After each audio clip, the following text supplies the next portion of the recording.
Bonjour à tous, on espère que vous allez bien, que vous avez passé une excellente semaine. Aujourd'hui, on se retrouve pour parler de l'introspection, la L'introspection vidéo qui va faire plaisir à beaucoup d'entre vous. ou pas. Ou pas. Le développement personnel et le bien-être ont connu une expansion incroyable depuis qu'on a compris, enfin, que ça devait être une priorité. Exactement.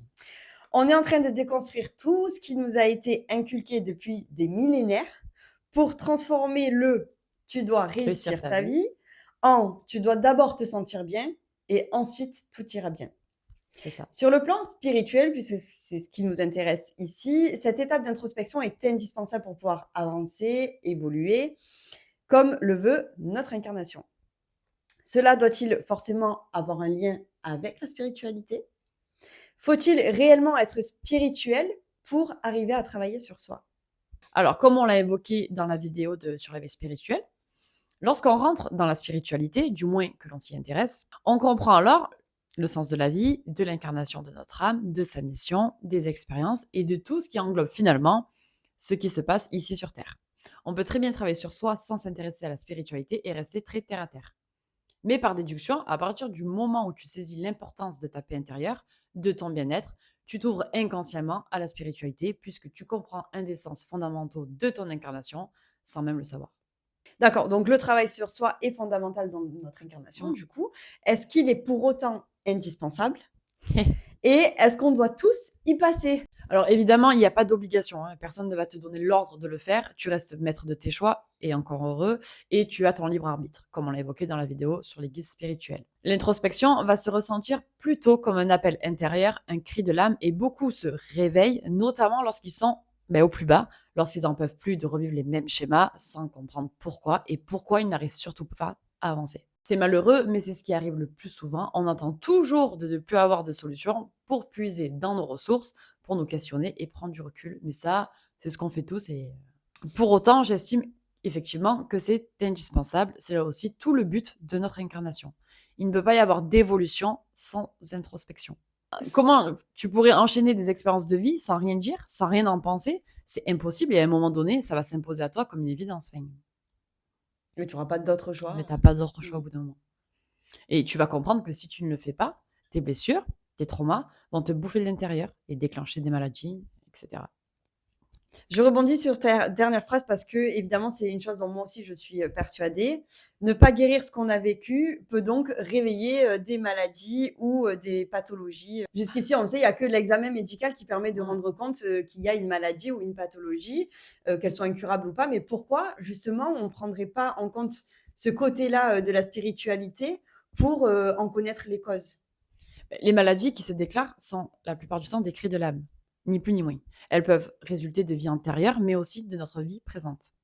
On a la chance aujourd'hui que ce domaine soit développé, mais sous prétexte qu'il n'y a encore aucune preuve scientifique, on ne lui accorde pas de crédit.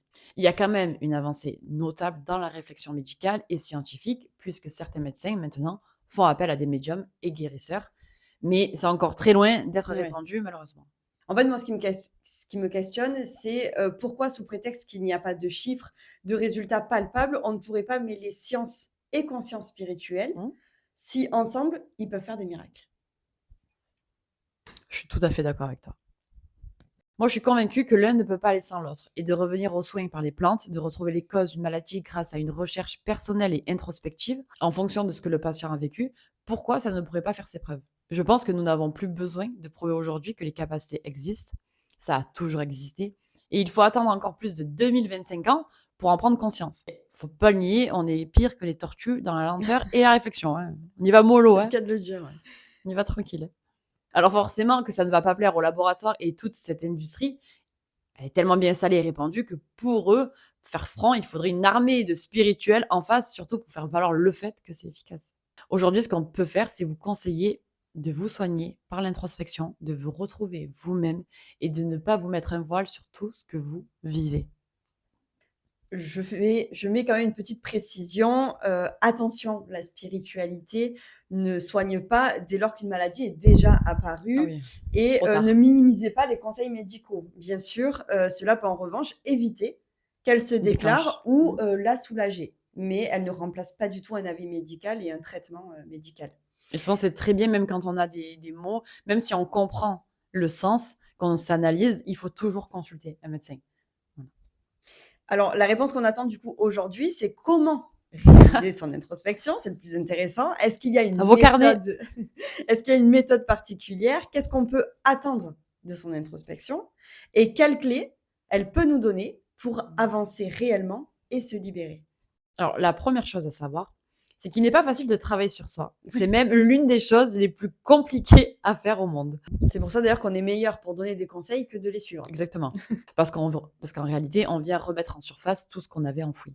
Grâce à toutes les personnes qu'on a accompagnées, on a réalisé que toutes celles qui avaient vécu de gros traumatismes pensaient l'avoir accepté. Mais la plupart du En temps, creusant un peu, ce n'est pas le cas. Ce n'est pas le cas. Et je tiens à préciser quand même qu'il n'y a pas d'échelle de douleur et que chacun souffre en fonction de ce qu'il a connu et vécu. Des événements dérisoires, pour moi, peuvent te paraître pour toi une montagne de souffrance et de douleur, et aucun jugement ne peut être porté dessus. Après, il y a beaucoup de personnes qui se disent c'est la vie, c'est comme ça, sans même prendre conscience de l'impact que ça peut avoir sur leur quotidien. Faire son introspection, c'est justement remonter à l'enfance, noter tous les événements vécus, même ceux qui nous paraissent peu importants, et il faut savoir que tout ce qui nous vient en tête lorsqu'on retrace notre vécu est significatif et a une importance même minime. C'est très important. On va pas se dire oh, je me souviens d'une phrase qu'on m'a dite, ouais, bah, si je suis une phrase, je vais pas la noter. Non, si tu t'en souviens, c'est qu'elle est importante. pour toutes les personnes qui souhaitent commencer ou être guidées dans leur introspection, on vous invite à vous procurer notre guide ou notre méditation de soins introspective qui est un vrai repère pour s'y retrouver et avancer avec confiance étape par étape. Le fait de relever tout ce qu'on a vécu depuis notre enfance peut réveiller des blessures, des peines, des émotions et ressentis desquels on pensait être passé au-dessus. C'est se retrouver face à un miroir un peu comme une radio où on voit tout à l'intérieur de nous et on prend conscience de ce qui nous touche encore, de ce qui nous fait ressentir une certaine émotion. S'il y a de la peine, de la haine ou de la colère, c'est que ça mérite d'être guéri. En réalisant ce travail sur soi, ça va vous permettre de ne plus reproduire les mêmes schémas, de comprendre ce qu'on a vécu pour le transformer en force. Ne plus laisser les expériences passées régir nos pensées et nos mécanismes de défense. C'est en fait savoir qui on est, tout simplement. Tu parles de schémas répétitifs et je pense qu'on est beaucoup à en vivre, des sortes de boucles intemporelles qui s'arrêtent jamais, qui s'accumulent et on se demande quand est-ce que ça va se finir? Pourquoi toujours nous? En fait, ça se reproduit tant qu'on n'a pas compris la leçon, tant qu'on n'a pas compris qu'on revit les mêmes expériences parce qu'on réagit toujours de la même façon face à elles. Par exemple, si on a été trahi dans l'enfance par ses parents, des amis ou des personnes de notre entourage, on va tomber toujours sur des personnes qui nous trahissent parce que ça réveille une peine, une tristesse, une culpabilité et c'est comme ça que ça impacte notre quotidien finalement, c'est bien ça? C'est exactement ça. Une situation qui nous fait culpabiliser, ici tu prends l'exemple de la trahison, ça réveille un syndrome de l'injustice avec des questionnements du type pourquoi moi? Je ne méritais pas ça, je suis gentil et tout le monde me l'a fait à l'envers, etc.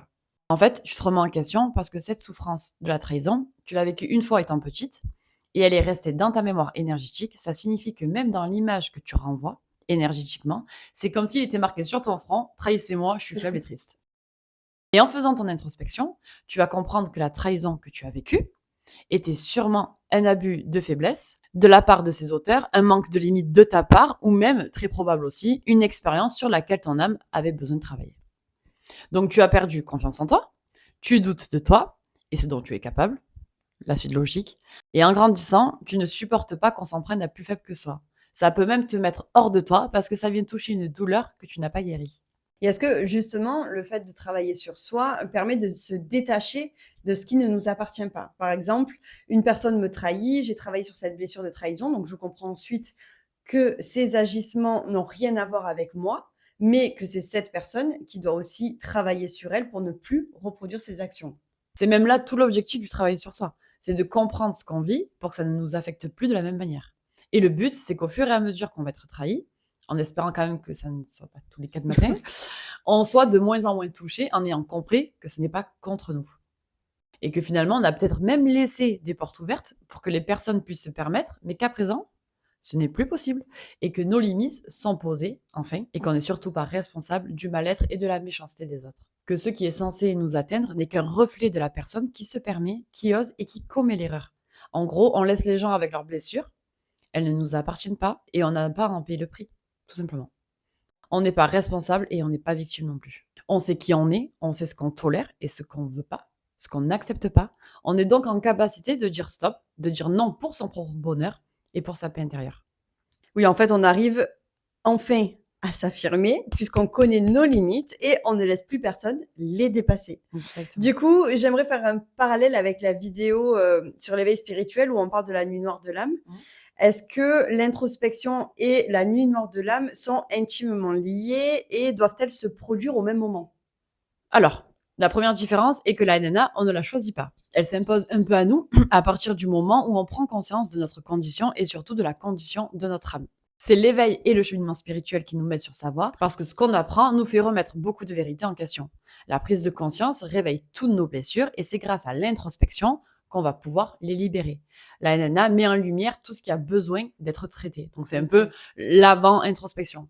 L'introspection, c'est une démarche personnelle et comme on l'a dit tout à l'heure, elle intervient souvent après un ras-le-bol, quand on n'en peut plus et quand on est au bout. Elle nous permet de nous reprendre en main pour pas tout envoyer poulet, en étant poli. Elle nous permet de prendre conscience aussi que tout part de nous et à l'intérieur de nous. Mais il faut que nous le décidions. Ouais. Ah oui. Il faut qu'on ait le déclic pour aller chercher cette paix intérieure. C'est un vrai travail sur le long terme et il faut savoir que tant qu'on a envie, il y a de quoi analyser. Ça, c'est sûr. Tout ce qu'on vit, en fait, est matière à être libéré et compris. Il faut le voir un peu comme un jeu où chaque situation, chaque chose que tu vis peut être analysée et compris. Et libéré surtout. Et surtout libéré. Après, la NNA, une fois qu'elle est passée, c'est acquis en quelque sorte. On n'y revient pas. C'est pas comme l'introspection. En fait, c'est la première étape de l'introspection. Ok, donc si on peut donner un conseil à toutes les personnes qui s'intéressent à la spiritualité, c'est peut-être dans un premier temps, du coup, de s'intéresser à elles-mêmes. Elles peuvent s'y intéresser en même temps, mais effectivement, prioriser l'introspection est presque obligatoire. C'est la clé de tout ce que vous allez pouvoir développer par la suite. Il ne peut pas y avoir de spiritualité sans connaissance de soi. C'est un peu comme le premier niveau de jeu vidéo, on ne peut pas passer au travers. Il faut le passer pour pouvoir accéder À la suite. au chapitre suivant. Bien sûr, on invite également toutes les personnes en difficulté pour qui l'introspection est une étape douloureuse à ne pas rester seul, même si vous vous sentez incompris. Faites des activités qui vous permettent de rester ancré dans l'instant présent, ça c'est très important. Si ce que vous avez vécu est trop douloureux, ne vous isolez pas et n'hésitez pas surtout à vous faire aider le temps d'y voir plus clair. On y est passé aussi. Et oui, On sait que ce n'est pas tous les jours rose, qu'il y a toujours 1000 choses à comprendre, mais faites-vous confiance dans ce processus, le résultat en vaut clairement la peine. Merci à tous d'être restés jusqu'au bout de cette vidéo. N'hésitez pas à liker, commenter, vous abonner si ce n'est pas encore fait et partager cette vidéo. Et on se retrouve dimanche la semaine prochain. prochaine.